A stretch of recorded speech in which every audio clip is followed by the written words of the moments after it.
This week's political figure episode, the Kissinger of Death has finally received the kiss of death. Today we are unfondly remembering one of history's all-time greatest genocidal maniacs, Henery fucking Kissinger. Heinz Alfred Kissinger. That's right, his name is fucking Heinz, like the condiment that also happens to be the color of the blood of innocent civilians. Just died last week, but he was born May 27th, 1923. Do you realize how fucking long ago that was? Not only does Ketchup Kissinger predate color TV, he predates fucking television. He was so fucking old that he could have literally had a conversation with Joe Biden or Mitch McConnell and unironically said the words, "Well, back in my day." Dude is so fucking old that he fled Germany with his family when he was 15 in 1938 and returned when he was 20 years old as an American GI to fight the Second World War. He died a fucking week ago. Anyway, you get the point. The man's fucking ancient, and he filled his life with a lot of really big things that mostly involved killing other people and toppling foreign governments and all kinds of diplomatic endeavors. So this is going to be the SparkNotes version of the Heinz 57 ways to commit genocidal atrocities. So Henry was a German-born Jew whose family fled Germany in the 1930s because apparently genocide's less fun when your people are on the receiving end of it. Henry graduated from George Washington High School in Manhattan and then started studying accounting at City College of New York, but got drafted into the Army in 1943 before he could graduate. Now Kissinger was a pretty smart guy and really fluent in German because he's, well, fucking German, and the Army took note and ended up putting him in the counterintelligence corps where he kind of became a spy or a special agent. So despite just being a lowly private, he ended up doing some pretty high-class badass work during the war. Hazardous intelligence work during the Battle of the Bulge, helping to liberate a concentration camp, being put in charge of the administration of an entire Allied captured city, and was put in command of denazifying an entire district. It's basically just meant he went around identifying and rounding up Gestapo agents. After the war, he went and got a bachelor's in political science from Harvard, and then a master's, and then a doctorate of philosophy. While doing all of that in his free time, he also helped found a magazine called Confluence and served as a consultant to the director of the Psychological Strategy Board. And if you're thinking, oh, that sounds like a nice board for the psychology department at Harvard or something, no.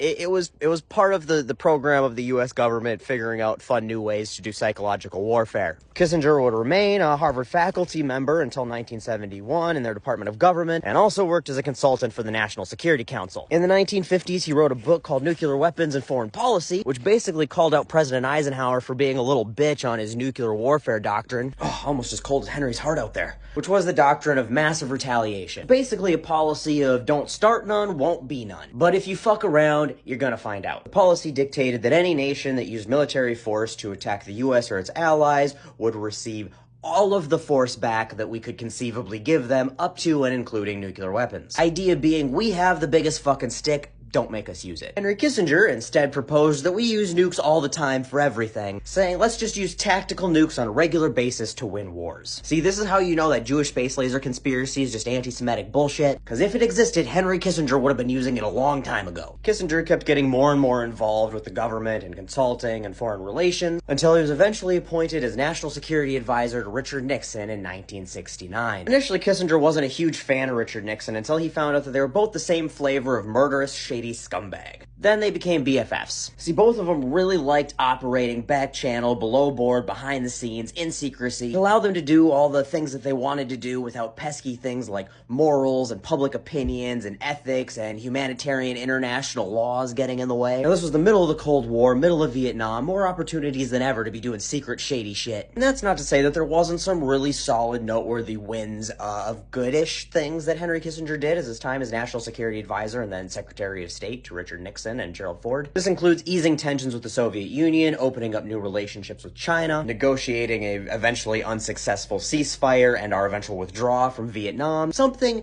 they gave the fucking man a Nobel Peace Prize for. The dude was one of the biggest fucking warmongers in human history. But Alfred Nobel was the inventor of dynamite, and nobody blew shit up quite like Kissinger, so I guess it tracks. Speaking of which, the people and places Kissinger blew up. 1970, Bangladesh. Kissinger and Nixon supported the mass genocide of a few million people, all because somebody won an election that they didn't like. 1973, he overrode the Pentagon's advice and rushed weapons to Israel to help them fight Egypt, all for the sole purpose, in his own words, to isolate the Palestinians from their Arab neighbors and friends. All the shit that's going on today in large part perpetuated by Kissinger. He indirectly supported Rhodesian-backed rebels that fought a 27-year war in South Africa. Even after leaving office, he personally visited, openly praised, and supported Argentinian dictator George Rafael Videla, and said that that his genocidal military rule, where 30,000 of his opponents disappeared and 10,000 people died, was doing a great job fighting terrorism. He defended the Chinese government for the Tiananmen Square massacre, saying that no government would tolerate that and the crackdown was inevitable. He instructed Gerald Ford to support Turkey's invasion and annexation of Cyprus, saying that the Turkey should be allowed to take what they want and negotiate from there. He advocated giving Brazil nukes. He helped plan and greenlight the covert operation in Chile to overthrow the democratic government via a coup, which involved Kissinger orchestrating the arrest of an opponent of their new dictator regime that they installed and having him assassinated via car bomb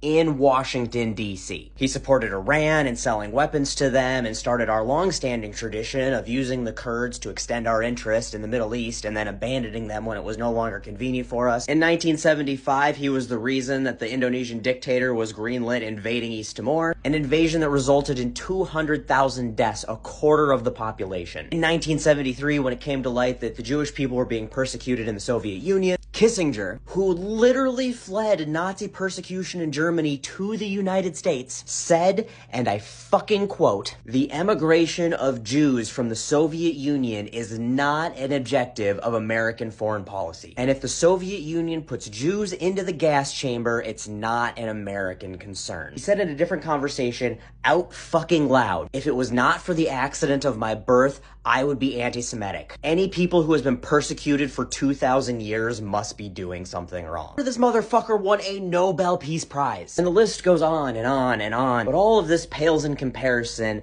to probably the two most monstrous things he's done, which was helping to sabotage Lyndon Johnson's peace negotiations with the North Vietnamese to help Richard Nixon win the fucking election, which likely extended the Vietnam War by another 3 or 4 years, resulting in thousands more U.S. casualties, and an unquantifiable number of Southeast Asian casualties, not only in Vietnam, also our secret war in Laos, where we'd been covertly bombing the shit out of the country from 1964 to 1973, but most notably, Kissinger's crowning genocidal achievement that achieved nothing, the peak war crime of a career war criminal, the covert and illegal carpet bombing campaign of Cambodia. Henry intended to disrupt the movement of the North Vietnamese in Cambodia by wiping it off the map with persistent B-52 bombardments. It did not succeed in affecting the North Vietnamese movements or operations. However, the 500,000 tons of bombs dropped on Cambodia between 1969 and 73 did achieve making Cambodia the most bombed place per capita in the world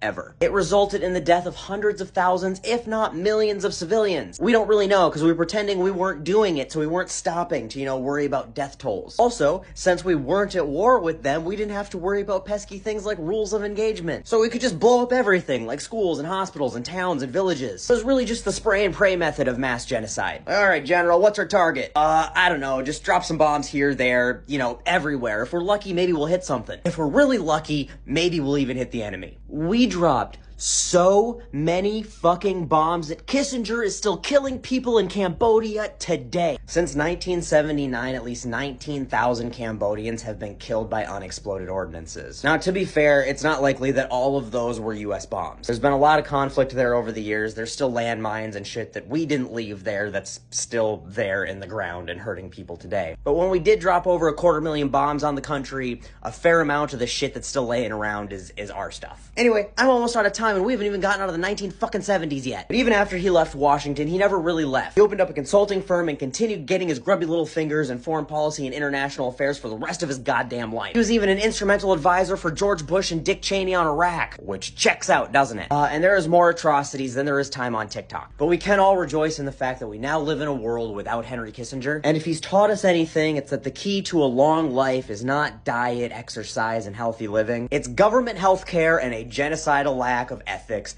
and moral conviction. And now that we are finally rid of the Kissinger curse, may his rotten, decrepit soul keep the hellfires burning hot till we are finally rid of Dick Cheney and Mitch McConnell and all the other miserable Death Eaters and demons that keep clinging to life and ruining our world. And may his eternal damnation be filled with all the pain, suffering, and anguish Condiment Kissinger ever inflicted on an innocent soul.